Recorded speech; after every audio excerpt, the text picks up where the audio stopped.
Hello everyone, आज हम लोग आगे का क्लास स्टार्ट करेंगे। क्वेश्चन जो हम लोगों ने पिछले वाले क्लास में किया था 6 नंबर तक, आज हम लोग उसके आगे करेंगे। ठीक है, 7 नंबर मैंने क्वेश्चन बोला था आपको कि बना लेने के लिए। ठीक है, उसमें से 2 क्वेश्चन थे उसमें, तो मैं एक काम करती हूँ कि 7 का जो है दूसरा नंबर फिर भी बता देती हूँ, जिससे कि आपको और अच्छे से क्लियर हो जाए और फिर आप जो है 7 का पहला वाला क्वेश्चन बना लीजिएगा। ठीक है, तो चलिए 7 का दूसरा नंबर क्वेश्चन हम लोग देखते हैं क्या है। 7 का दूसरा नंबर क्वेश्चन है में निम्नलिखित में से प्रत्येक स्थिति में बतलाइए कि क्या दिए हुए फलन एकाकी आच्छादक अथवा एकाकी आच्छादी है। अपने उत्तर का औचित्य भी बताइए। ठीक है, औचित्य मतलब कारण भी बताइए। तो दूसरा नंबर में है कि f(x) बराबर 1 + x² द्वारा परिभाषित फलन f such that R2R है। ठीक है, यानी हमारा कह रहा है कि ये जो फलन दिया हुआ है, ठीक है, जो कि R से R पे परिभाषित है, बताइए कि ये फलन एकाकी है, आच्छादक है अथवा एकाकी आच्छादी है। ठीक है, यानी अगर ये फलन एकाकी हुआ और आच्छादक भी हुआ तो इसका मतलब हमारा फलन क्या हो जाएगा, डायरेक्ट एकाकी आच्छादी हो जाएगा, है ना। तो चलिए हम लोग इसको चेक करेंगे। ठीक, तो हमारा पहला काम कि हम इस फलन को पहले आरेख के रूप में लिख लेते हैं, तीर आरेख में। तो इधर है हमारा R और इधर भी हमारा R।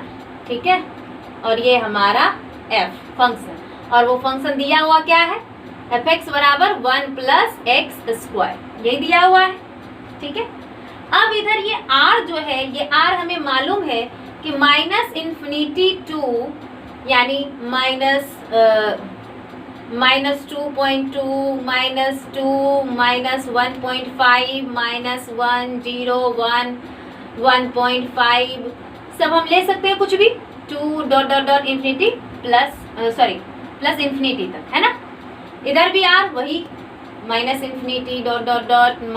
-2.2 -2 -1.5 -1 0 1 1.5 2 इन्फिनिटी तक। ठीक है, यानी इधर हमने R लिख दिया, इधर भी हमने R लिख दिया। ये R हमारा होता है प्रांत और ये R होता है हमारा परिसर, है ना। जो यानी तीर से पहले वाला जो भी लिखा हुआ रहे समुच्च, वो समुच्च हमारा प्रांत होता है, और जो तीर के बाद लिखा हुआ रहे वो वाला समुच्च हमारा ये परिसर बोलो या सहप्रांत बोलो। ठीक है, तो ये सहप्रांत होगा, प्रांत सहप्रांत दोनों लिख दिए। f(x) भी हमने दिखा दिया। अब हमारा काम क्या होता है कि जो भी वैल्यू है प्रांत में उसको हम लोग किस में रखते हैं, f(x) में। उसको कहाँ पे रखते हैं, f(x) में। तो चलिए सबसे पहला हमने रख दिया वैल्यू, मान लो मैंने रखा कि f(x) बराबर हमारा दिया हुआ है 1 + x²। ठीक है, और और मैंने यहाँ पे रख लिया x के बराबर -1 मान ले लिया। ठीक है, -1 जैसे ही लेंगे तो यहाँ पे 1 + -1 का स्क्वायर हो जाएगा, है ना। और ये हमें क्या मिलेगा, 1 + 1 यानी कि 2। फिर इसी प्रकार से मेरा मन किया कि चलो मैं 1 रख लेती हूँ। अब मान 1 भी रख सकते हैं, R में तो 1 भी है। तो 1 + 1 का स्क्वायर यानी 1 + 1 बराबर 2, है ना। अब इसके बाद मेरा मन किया कि चलो f हम -2 भी तो रख सकते हैं। तो -2 जैसे ही मैंने लिया तो हमें क्या मिलेगा यहाँ पे, जरा बताना। -2 जैसे ही लेंगे तो 1 प्लस यहाँ पे 1 प्लस, और ये हो जाएगा हमारा -2 का स्क्वायर, तो 1 + 4 यानी कि 5। फिर यहाँ पे मेरा मन क्या, 2 भी रख सकते हैं हम, ब्रैकेट ये वास्तविक संख्या है ये, तो 2 का स्क्वायर बराबर क्या हो जाएगा 1 + 4 यानी कि 5। ठीक, यानी इस तरह से हमें मिल रहा है। तो जब हम -1 रखते हैं तो हमें 2 मिलता है। ठीक है, -1 रखे तो हमें क्या मिला 2, और 1 रखते हैं तो भी हमें क्या मिलता है 2 ही मिलता है ना। और अगर 2 रखते हैं तो हमें क्या मिलता है 5 मिलता है, यानी यहाँ पे कहीं ना 5 होगा। 2 रखते हैं तो 5 मिलता है, -2 रखते हैं तो भी हमें क्या मिलता है 5 ही मिलता है। तो अब यहाँ से आपको देख करके एक चीज पता चल रहा होगा कि ये कौन सा फलन बन रहा है। डायग्राम से ही दिख रहा है हमें कि ये दो जो है प्रांत के 2 मान का हमें एक ही प्रतिबिंब मिल रहा है। तो इसका मतलब ये तो एकाकी है नहीं, पहले ही दिख गया एकाकी नहीं है। अब फिर हम आच्छादक के लिए देखेंगे कि आच्छादक है या नहीं। तो आच्छादक भी देखो, अगर कि हम यहाँ पे कुछ भी मान रखें x का, कुछ भी माइनस में रखें या प्लस में रखें, कुछ भी मान रखें, तो हमेशा हमें पॉजिटिव यानी कि धनात्मक मान ही मिलता है। मिल रहा है ना, -1 रखे तो भी धनात्मक मान, 1 रखे तो भी धनात्मक मान, -2 रखे तो भी धनात्मक मान, 2 रखे तो भी धनात्मक मान। यानी कि हम कुछ भी यहाँ का मान रखेंगे इसमें तो हमेशा हमें प्लस वाला मान ही मिलेगा। यानी कि अगर देखा जाए तो हमारे पास यहाँ पे इधर का मान कुछ मिल ही नहीं रहा है, निगेटिव वाला। तो यानी हम ये कह सकते हैं कि यहाँ पे जो निगेटिव वाले मान हैं उसका जो है प्रांत में कोई अवयव मौजूद नहीं है, क्योंकि कोई भी मान हम यहाँ का रख रहे हैं, प्रांत का कोई भी अवयव उठा करके जब f(x) में रखेंगे तो हमें क्या मिलेगा प्लस में ही मान मिलेगा। इसका मतलब माइनस का टर्म का कोई यहाँ पे संबंध ही नहीं हो पाएगा। और जब संबंध नहीं हो पाएगा, जब सहप्रांत में कोई भी अवयव बचा हुआ रह जाए यानी संबंधित ना हो, तो उस फलन को हम लोग आच्छादक नहीं कहेंगे। ठीक है, ये तो समझ में आ गया। आप चाहो तो इसको सिंपल भाषा में भी लिख सकते हो, और अगर आपको नहीं मन है कि हम अच्छे से लिखें सजा करके तो उसे भी लिख सकते हो। तो देखते हैं हम लोग लिख करके। पहला एकाकी के लिए यहाँ पे डायरेक्ट हम लोग एग्जाम्पल दे सकते हैं। क्या एग्जाम्पल दे सकते हैं कि हम जानते हैं, या ऐसे लिख सकते हैं कि यदि f(x1) बराबर f(x2) हो तो x1 बराबर x2 होना चाहिए, है ना। बट यहां क्या है, लेकिन यहां f, ये दोनों मान f-1 बराबर f1, मतलब कि जब हम फंक्शन में x1 के जगह पे -1 रखें और x2 के जगह पे 1 रखें तो दोनों का मान हमें बराबर ही मिल रहा है ना, बराबर यानी कि 2 मिल रहा है। तो जब दोनों मान बराबर हो, जैसे यहाँ पे है x1 और x2 रखने पे बराबर मान आए, तो x1 और x2 दोनों बराबर होना चाहिए, है ना। तो यहाँ पे लिखेंगे लेकिन यहाँ इतना बराबर इतना, परंतु x1 क्या है हमारा -1 और x2 क्या है 1, और ये दोनों आपस में बराबर नहीं है। ठीक है, ये -1 और 1 को कभी हम बराबर कह सकते हैं? नहीं कह सकते हैं। तो डायरेक्ट लिख देंगे कि -1 नॉट इक्वल टू 1। तो इसलिए दिया गया फलन एकाकी नहीं है। ध्यान रखिएगा बच्चों कि जब ये दोनों बराबर हो तो x1 और x2 भी बराबर होना चाहिए, और यदि ये दोनों बराबर नहीं है यानी f(x1) और f(x2) दोनों बराबर नहीं है तो x1 भी x2 के बराबर नहीं होना चाहिए। तब भी हम कह देंगे कि वो एकाकी है। यानी एकाकी के लिए दो दो कंडीशन हम लोग ध्यान रखेंगे कि अगर बराबर है तो ये भी बराबर होना चाहिए, और अगर नहीं है बराबर तो ये भी बराबर नहीं होना चाहिए। लेकिन ऐसा नहीं हो कि ये बराबर है बट ये बराबर नहीं है। ठीक है, जब बराबर होगा तो ये भी बराबर, जब नहीं बराबर होगा तो ये भी नहीं बराबर होगा, तभी हमारा एकाकी कहलाएगा। ठीक, अब एकाकी हो गया, तब हम लोग आच्छादक देखेंगे। तो आच्छादक के लिए, आच्छादक के लिए तो डायरेक्ट हम लोग लिख सकते हैं ऐसे भी कि -1.5 जो कि अवयव है ये y का, इसको हम लोग y मानते हैं ना, और ये हमारा x वाला टर्म, तो लिख सकते हैं कि y का अवयव है। और इसके लिए जो है यहाँ पे कोई भी प्रतिबिंब कोई भी प्रांत में अवयव मौजूद नहीं है। बट अगर आप चाहो तो ये भी लिख सकते हो कि fx बराबर y होता है, जहां y हमारा अवयव है r का और x भी अवयव होना चाहिए r का है। y अवयव है ना r का और x है अवयव हमारा r का। तो fx हमारा क्या है, 1 + x² बराबर y। तो हमें सिंपल काम हमारा क्या होता है कि हमें सेपरेट करना होता है। तो चलिए इसको हम सेपरेट करते हैं। x² बराबर y - 1, और यहाँ से आ जाएगा इसलिए x बराबर √y - 1 प्लस में, है ना। अब हम यहाँ पे कुछ भी मान रखें, कुछ भी रख सकते हैं। ऐसा नहीं है कि यहाँ पे हम एक मान रख दिया और वो हमारा इसमें आ रहा है x r में, तो हम कह देंगे कि ये आच्छादक है। आपको थोड़ा सा दिमाग लगाना पड़ेगा कि क्या यहाँ पे अगर हम मान रखें, यहाँ पे मान रखे अगर कुछ भी, तो क्या हमारा r वाला ही मान आ रहा है x का। तो यहाँ पे हम लोग y का मान r की वजह से y बराबर हम r है ना, y हमारा क्या अवयव होना चाहिए r का, तो इसका मतलब हम y बराबर 0 रख सकते हैं, है ना, क्योंकि y बराबर 0। तो जैसे ही हम 0 रखेंगे तो ये हमें क्या मिलेगा यहाँ पे -1। क्या ये -1 r का अवयव है?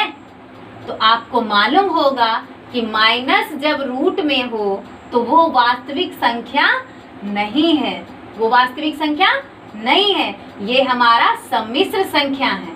तो इसका मतलब √(-1) इस x में मौजूद नहीं है, यानी √(-1) यहाँ पे नहीं आएगा। और जब यहाँ पे नहीं आएगा वो वाला टर्म, तो हम कह देंगे कि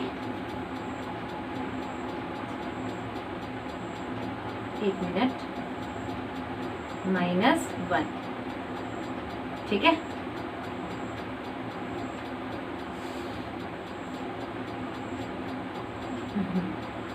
-1 ये r का अवयव नहीं है, तो जब नहीं होगा अवयव तो कह देंगे कि ये दिया गया फलन आच्छादक नहीं है। यहाँ पे लिख दीजिएगा इसी तरह से, इसलिए आच्छादक नहीं है। तो हमने अपने आंसर के लिए, यानी हमें पहले ही मालूम हो गया था कि ये एकाकी भी नहीं है और आच्छादक भी नहीं है, लेकिन हमने अपने आंसर का रीजन भी दे दिया है कि ये इसलिए एकाकी नहीं है और ये इसलिए आच्छादक नहीं। तो इस तरह से आपको क्वेश्चन अब करना है। तो एक चीज ध्यान रखिएगा, मैं आपको एक चीज बता देती हूँ कि जब भी स्क्वायर वाला टर्म आए ना, तो आप ध्यान रखिएगा कि वो किस पे बन रहा है, r पे बन रहा है या n पे बन रहा है। अगर n पे बनेगा स्क्वायर वाला टर्म, ठीक है ना, n पे यहाँ पे प्राकृत संख्या पे कहेगा, तब तो वो एकाकी होगा और आच्छादक भी हो जाएगा, है ना, या आच्छादक एकाकी होगा लेकिन आच्छादक नहीं होगा। लेकिन अगर कह दी z और r पर, तो z और r पर ना ही ये एकाकी होगा और ना ही ये आच्छादक होगा। ठीक है, तो ये थोड़ा सा मैं बता दी हूँ, आप देख लीजिएगा क्वेश्चन में, तो आपको लगभग मिल जाया करेगा। ठीक है, तो आप इसको लिख लीजिए। तो बच्चों आप लोग ध्यान दीजिएगा यहाँ पे कि आप, जरूरी नहीं है कि एक ही मान रख करके और आपको मिल गया तो आप कह दिए कि हाँ ये आच्छादक है। आपको 1-2 मान मन में रखना है जिससे आपको पता चल जाए, कंफर्म हो जाइए कि हाँ ये हमारा आच्छादक है या नहीं है। तो संदेश जो है एक बच्चा वो बनाया था, उसका सारा क्वेश्चन सही था, एक क्वेश्चन में थोड़ा सा प्रॉब्लम था, तो उसको तुम ठीक कर लेना, ठीक है। चलिए आगे, अब इसको आप लिख लीजिए। आगे हम लोग क्वेश्चन देखते हैं 8 नंबर।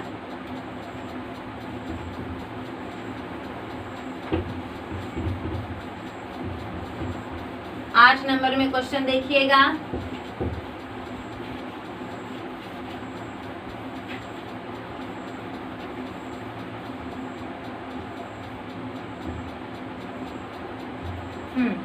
आठ नंबर में क्वेश्चन है हमारा।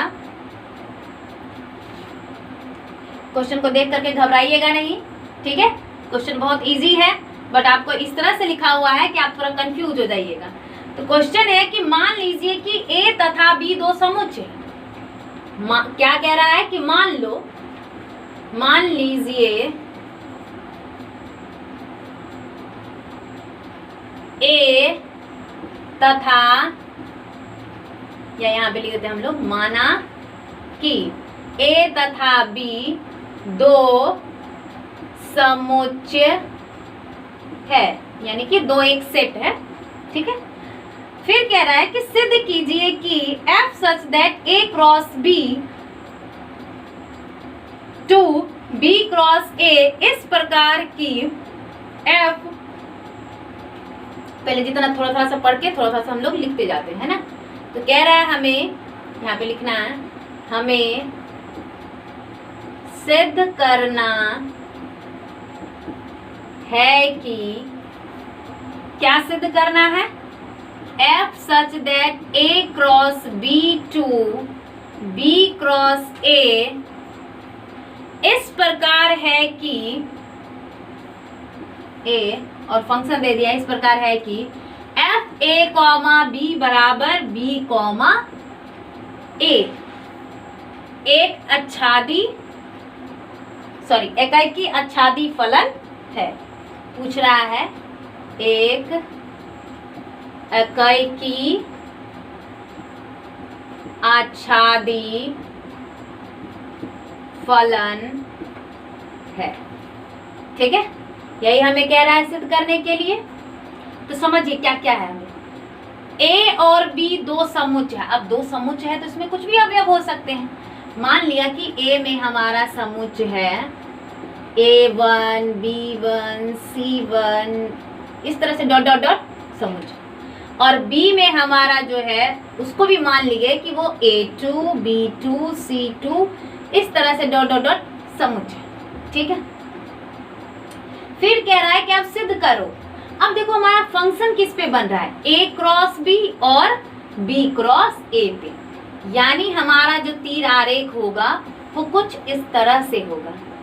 a क्रॉस b इधर है और इधर क्या होना चाहिए, b क्रॉस a होना चाहिए, और उस पे हमारा फलन। और वो फलन भी क्या है, वो फलन भी हमारा दे दिया है कि a कॉमा b अगर रखते हैं हम, एक चीज ध्यान रखना यहाँ पे, इसको देख करके घबराना मत। ये एक तरह से ये है कि ये x के जगह पे ये पूरा टर्म रख दिया है, और फिर यहाँ पे जो भी हमें मिलता था x में टर्म वो, ठीक है। यानी तुम्हें समझना है कि हम इस x के जगह पे अब क्या रखेंगे, a कॉमा b के टर्म में, तो हमें क्या मिलेगा, b कॉमा a ये मिलेगा। अब एक चीज ध्यान रखो कि ये a क्रॉस b में आएगा क्या, तो क्या आ सकता है हमारा, a क्रॉस b का मतलब क्या होता है, कार्तीय गुणन, यानी a1 हमारा a2 से गुना होगा, a1 हमारा ये b2 से गुना होगा, इस तरह से c2 से इस तरह का होगा अवयव, है ना। तो यहाँ हम लिख सकते हैं कि a1 कॉमा a2 इस तरह से अवयव डलाएगा, है ना। तो इस तरह से ढेर सारे अवयव यहाँ पे होंगे, बहुत सारे, और इधर भी बहुत सारे अवयव होंगे। तो यहाँ पे ये थोड़ा सा वेरिएबल है, तो इसको हम लोग मिलाने की कोशिश नहीं करेंगे, डायरेक्ट इसका हम लोग प्रूफ देखेंगे कि एकाकी कैसे करते हैं और आच्छादक, ठीक है। बट इतना समझ लो कि अगर हम इस दो समुच्चय को गुना किए, कार्तीय गुणन, क्रॉस का मतलब होता है कार्तीय गुणन, दो समुच्चय को कार्तीय गुणन किए तो इसका एक अवयव इसके सारे से गुना होगा, फिर इसका अवयव इसके से गुना होगा, फिर इसका अवयव इसके से गुना होगा ना। अब मान लो यहाँ पे A1 A2 हुआ, अब इसी को कह रहा है पलट के गुना करो, तो पलट के गुना करेंगे तो हमारा यहाँ पे क्या अवयव मिलेगा, A2 A1, इसी प्रकार से मिलेगा ना, कुछ उलट के अवयव, है ना। तो ध्यान रखना एक बात, यहाँ पे जो है उसका अपोजिट यहाँ पे अवयव है। और एक चीज यहाँ पे देखो कि अगर हम यहाँ पे कोई भी अवयव रख रहे हैं उठा करके यहाँ पे, तो हमें मिल क्या रहा है, fx बराबर उल्टा। यानी हम यहाँ पे डायरेक्ट लिख सकते हैं कि दिया गया है f a, b बराबर b, a, यही दिया हुआ है। अब हम इकाई के लिए क्या करते हैं, इकाई के लिए सिंपल समझो, सिंपल इकाई के लिए क्या होता है, fx1 बराबर fx2, यही करते हैं ना। तो चलिए करते हैं हम लोग। अब यहाँ पे fx1 तो यहाँ पे नहीं है हमारे पास, यहाँ हमारे पास क्या होगा, a1 और b1, यही होगा। यानी हम यहाँ पे लिख सकते हैं f a1, b1, और यहाँ पे 2 वाला टर्म है तो हम लोग यहाँ पे क्या लिखेंगे, f a2, b2, यही लिखेंगे। अब हमें मालूम है कि फंक्शन में जो भी अवयव है उसका उल्टा हमें मिलता है, यानी a, b है तो उसका उल्टा मिलेगा b, a। तो यानी हम इस फंक्शन को हटाएंगे तो हमें क्या मिलेगा, b1, a1, ठीक है। और यहाँ पे क्या मिलेगा हमारा, b2, a2 मिलेगा ना। अब देखिए हम लोग पढ़े हुए हैं कि कोई भी कार्तीय युग्म है, ठीक है, कोई भी युग्म है, जोड़ा है, ठीक, वो दोनों आपस में कब बराबर होता है, तब बराबर होता है जब उसका पहला वाला अवयव पहले से बराबर हो, है ना, पहला वाला अवयव पहले के बराबर। यानी हम कह सकते हैं कि b1 बराबर b2, दोनों के बीच में बराबर चिन्ह है ना, यहाँ पे इस दोनों जोड़ा के बीच में क्या है, बराबर चिन्ह है। तो इसका मतलब ये पहला वाला अवयव इस पहले वाले अवयव के बराबर है, तथा ये a1 हमारा a2 के बराबर है ना। यानी समझिएगा, यानी ये b1 अगर b2 के बराबर है तो हम b1 को आगे लिख ले कभी, या b2 को इस तरह से लिख ले, कोई दिक्कत नहीं, दिक्कत होगा, क्योंकि ये और ये बराबर ही चीज है, ये और ये बराबर ही है ना। तो जब ये दोनों आपस में बराबर हो गया तो हम इसलिए कह सकते हैं, इसलिए यहाँ से, हाँ ये वाला टर्म बराबर हो गया है ना, तो a1,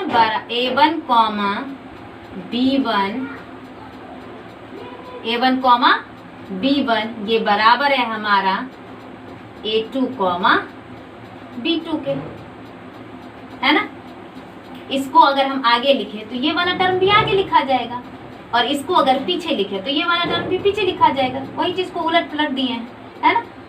तो ये जब ये दोनों बराबर हो गया तो हम कह देंगे कि ये क्या है, इकाई है। और आच्छादक के लिए अगर हम कोई भी दो टर्म को गुना कर रहे हैं और उसका अपोजिट भी हमें मालूम है कि अपोजिट यहाँ पे मिलेगा, और वो क्योंकि a गुना b है तो और b गुना a है, तो इसका मतलब जो टर्म इधर होगा वही टर्म इधर भी होगा, लेकिन सिर्फ इतना अंतर होगा कि यहाँ पे जो टर्म रहेगा उसका अपोजिट यहाँ पे रहेगा, बट रहेगा जितना इधर टर्म उतना ही इधर भी टर्म। तो और संबंधित भी कैसे हो रहा है, a1 b1 बराबर है a2 b2 के बराबर है ना। तो इसका मतलब ये वाला इधर बराबर, इधर सब बराबर है, तो इसका मतलब आच्छादक के सारे अवयव इधर संबंधित है। तो हम लिख देंगे कि चूंकि यहाँ से ये a1 a2 मत लेना, डायरेक्ट इसको लेकर के चलेंगे कि b1, a1 जो कि अवयव है b1 और a1, ये किसका अवयव होगा, इसका ही, b क्रॉस a के सारे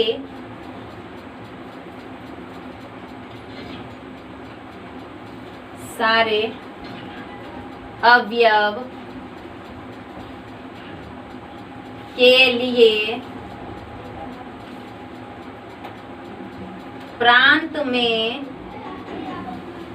अवयव मौजूद है, इसलिए फलन आच्छादक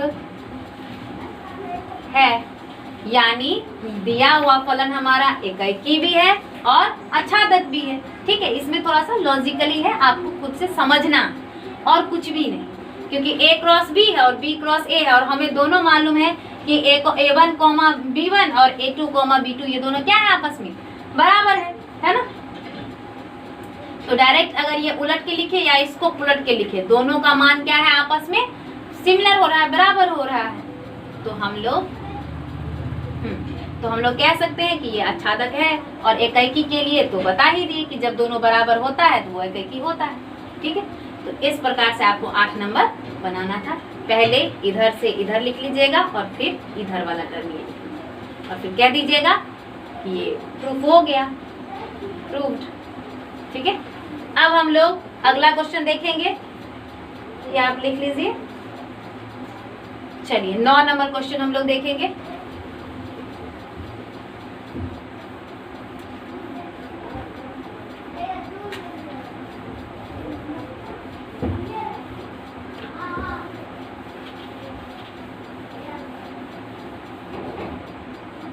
नौ नंबर, ठीक है, 9 नंबर में है हमारा, मान लीजिए कि समस्त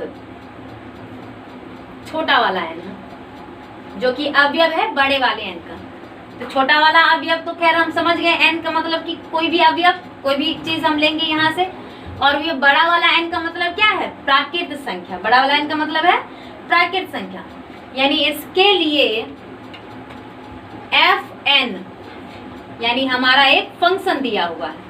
क्या है फंक्शन, मिटा हुआ है, बुक में तो मिटा हुआ है, बट आई थिंक यहाँ पे शायद n+1/2 होगा। ठीक है, बुक में देख लीजिएगा, मैच कर लीजिएगा।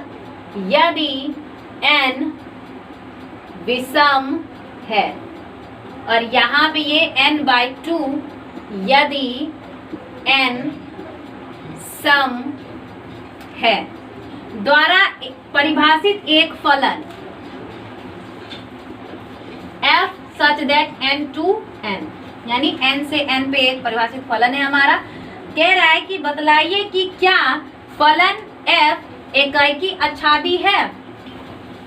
यानी हमसे पूछ रहा है कि जो फलन ये बन रहा है ये फलन एकाकी आच्छादी है, अगर है तो अपने उत्तर का कारण भी बताइए। ठीक है, यानी कि लिख दीजिए भाषा के रूप में। तो सबसे पहले हमारा जो यहाँ पे आरेख बनेगा वो है n से n पे। ठीक है, और यहाँ पे हमारा है एक फंक्शन f और यहाँ पे n है, यहाँ पे क्या है हमारा n, यानी इधर वाला टर्म हमारा n का अवयव है और उसका मान जब हम इसमें उठा के रखेंगे तो हमें यहाँ पे कुछ न कुछ मिलना चाहिए। और हमें मालूम है कि प्राकृत संख्या क्या होता है, 1 2 3 dot dot dot dot infinity तक। उसी तरह से यहाँ पे 1 2 3 4 5 6 dot dot dot dot infinity तक, यहाँ तक चलेगा। मान लो यहाँ पे 4 भी रख सकते हैं, 5 भी रख सकते हैं, कुछ भी इन्फिनिटी नंबर तो रख सकते हैं हम लोग, प्राकृत संख्या रख दिए। अब हमारा काम क्या है, यहाँ पे कंडीशन को ध्यान रखिएगा, फंक्शन को, क्योंकि यहाँ पे फंक्शन दो है। तो फंक्शन हमारा है कि यदि n हम विषम संख्या लेते हैं, n क्या लेते हैं, विषम। ठीक है, यानी यहाँ पे जो हमारा n अवयव है, n कह दिया है ना कि बड़ी वाली n से ही लेंगे, यानी यहाँ से हम कोई भी मान उठाएंगे, कोई भी मान मतलब क्या, यहाँ पे 1 2 3 4 5 इसमें से कुछ भी उठाएं तो कुछ में भी तो हम ये 1 ले सकते हैं। अब ये 1 क्या है, विषम संख्या है, 1 क्या है हमारा, विषम संख्या। तो जब n बराबर हम विषम संख्या लेंगे तो हमारा फंक्शन क्या होगा, n+1/2 हो। यहाँ पे लिख देते हैं, जब n विषम तो एफ एन हमारा क्या होगा, n+1/2। तो विषम है n, यानी कि विषम हम 1 ले सकते हैं। तो जब 1 लिए तो 1+1/2 बराबर हमें यहाँ पे क्या मिलेगा, 2/2 यानी कि 1। ठीक, अब अगर मेरा मन किया कि हम 2 ले लेते हैं, तो 2 क्या है, सम संख्या, यानी n जब सम संख्या हो तो हमारा fn क्या होता है, फंक्शन n/2 होता है। तो यहाँ पे भी हम लिख लेंगे, जब n बराबर सम यानी सम संख्या है तो fn हमारा क्या होगा, n/2। तो यानी हम यहाँ पे 1 ले लिए, यहाँ पे क्या ले लिए हम, 1 ले लिए, तो ये क्या हो जाएगा हमारा, सॉरी माफ कीजिएगा, यहाँ पे n हमें सम संख्या लेना है ना, तो सम संख्या हम 2 लेंगे, है ना। तो 2 जैसे ही लेंगे तो ये 2/2 यानी कि 1 मिला, है ना। अब यहाँ पे आपका मन करेगा कि विषम संख्या एक और हम लेकर के देख लेते हैं। मान लीजिए हम 3 ले लिए। अब जैसे ही 3 लिए विषम संख्या, तो यहाँ पे ये वाला फंक्शन होगा, यानी 3 + 1/2, तो ये हो जाएगा 4/2 यानी कि 2। और यहाँ पे हमको सम संख्या लेना है, तो हम ले सकते हैं यहाँ पे f4 ले सकते हैं। अब जैसे ही 4 लिए तो 4/2 यानी कि 2 मिला ना।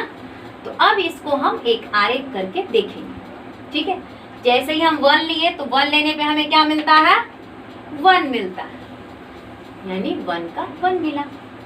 और फिर जैसे ही हम 2 लिए तो 2 पे भी हमें क्या मिल रहा है, 1 ही मिल रहा है। 2 पे भी क्या मिल रहा है, हमारा क्वेश्चन यही है ना। हाँ, फलन एकाकी आच्छादी यानी बाइजेक्टिव पूछ रहा है। सुनिए, क्वेश्चन आपका क्या पूछ रहा है कि ये दिखाना है कि आप पूछ रहा है कि क्या ये जो फलन है ये बाइजेक्टिव है। बाइजेक्टिव मतलब एकाकी भी होना चाहिए और आच्छादी भी होना चाहिए, ठीक है। अगर एकाकी नहीं हुआ तो वो बाइजेक्टिव नहीं होगा, यानी कोई भी एक चीज नहीं हुआ तो वो बाइजेक्टिव नहीं होगा। 2 लेने पे ये मिला। अब जैसे ही हमने 3 लिया तो 3 लेने पे हमें 2 मिला। और फिर जैसे ही हम 4 लिए तो 4 पे भी हमें क्या मिला, 2 ही मिला, ठीक। तो अब आपको यहाँ से आइडिया मिल गया होगा कि ये क्या बाइजेक्टिव फलन है। बाइजेक्टिव मतलब एकाकी आच्छादी है, ठीक है। और एकाकी आच्छादी के लिए हम लोग पढ़ चुके हैं कि फलन हमारा एकाकी भी होना चाहिए और आच्छादी भी होना चाहिए। और अगर दोनों हो जाए, यानी एकाक हो जाए और आच्छादक दोनों हो जाए, ठीक है ना, तो हम उस फलन को बोलते हैं एकाकी आच्छादी यानी बाइजेक्टिव। तो यहाँ पे तो एकाकी हो ही नहीं रहा है। जब एकाकी नहीं हो रहा है तो आगे चेक करने की जरूरत ही नहीं है ना। डायरेक्ट हम बता देंगे कि ये दिया गया फलन एकाकी नहीं है, इसलिए फलन एकाकी आच्छादी नहीं होगा, ठीक है। तो अब इसको हम समझा देंगे अच्छे से लिख करके। एकाकी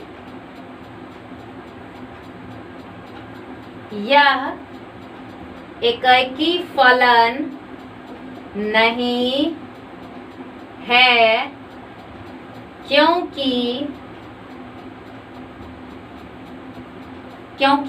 नहीं है, तो F1 यानी 1 रखें तो भी और 2 रखें तो भी दोनों का मान क्या आता है, बराबर आता है। लेकिन ये 1 और 2 आपस में बराबर नहीं है ना। लिख दिए, यानी यह एकाकी फलन नहीं है क्योंकि इतना बराबर इतना है, लेकिन इतना बराबर इतना नहीं है, ठीक है। तो इसलिए दिया गया फलन एकाकी आच्छादी यानी कि बाइजेक्टिव नहीं होगा, ठीक है। अगर एकाकी हो जाता ना तब हम आच्छादी भी चेक करके देखते, बट एकाकी पहले ही एकाकी नहीं हुआ तो आच्छादी चेक करने की जरूरत ही नहीं है। ऐसे ही हम कह देंगे कि ये फलन दिया हुआ फलन एकाकी आच्छादी नहीं है ना। तो आपको इस तरह से बनाना है, लिख लीजिए, ठीक है। चलिए, यही आपका आंसर। अब अगला क्वेश्चन हम लोग देखेंगे। 10 नंबर क्वेश्चन। 10 नंबर क्वेश्चन भी इसी प्रकार से आपको बनाना है, ज्यादा कुछ भी नहीं है उसमें हार्ड, बस क्वेश्चन देख करके आपको लगेगा कि बहुत हार्ड है। क्या है कि मान लीजिए a बराबर r-3, यानी एक समुच्चय है a जो कि क्या है r-3 है, इसका मतलब मैं समझाऊंगी भी। और b बराबर भी एक समुच्चय है जो कि है r-1, ठीक है। और फिर कह रहा है कि fx हमारा दिया हुआ है, यानी एक फंक्शन दिया हुआ है x-2/x-3, ये फंक्शन हमें दे रखा है, ठीक है।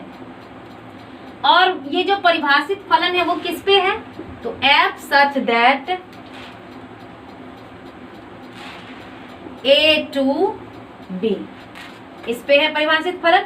और पूछ रहा है कि क्या ये जो फलन है ये फलन एकैकी तथा आच्छादक है, ये पूछ रहा है, ठीक है। तो हम लोग चेक करके देखेंगे। तो सबसे पहले हमारा यहाँ पे फंक्शन किस पे है, a से b पर, तो हम इधर a और इधर b,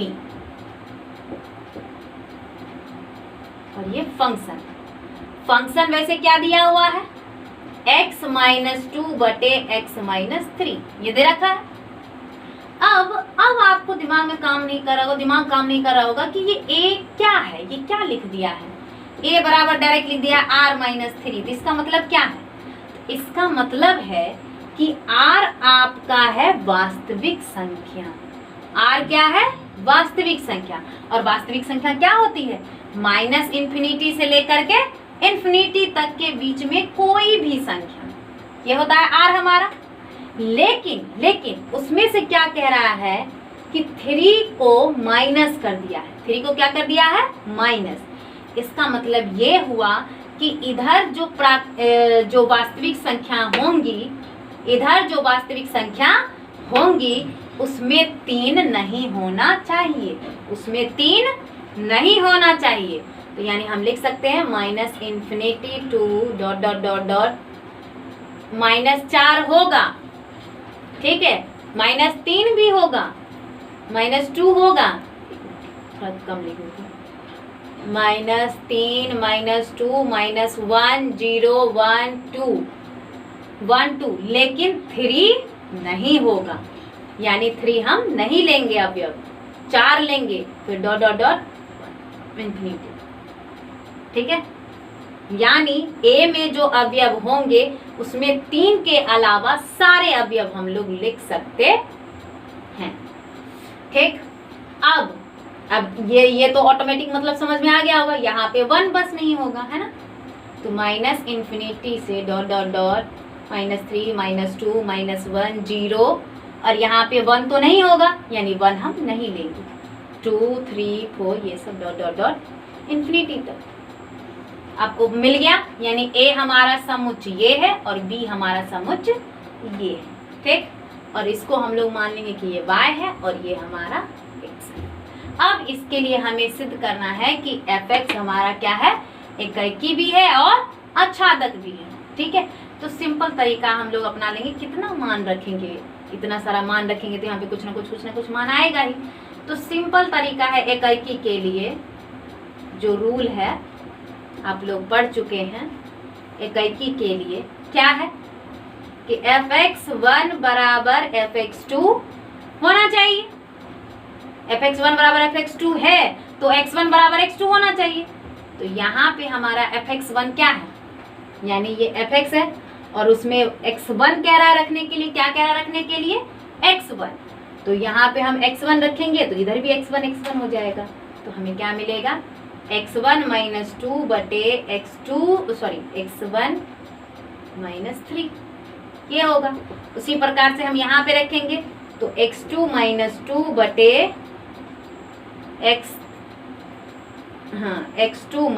3, ठीक है। अब इसको सॉल्व करना है।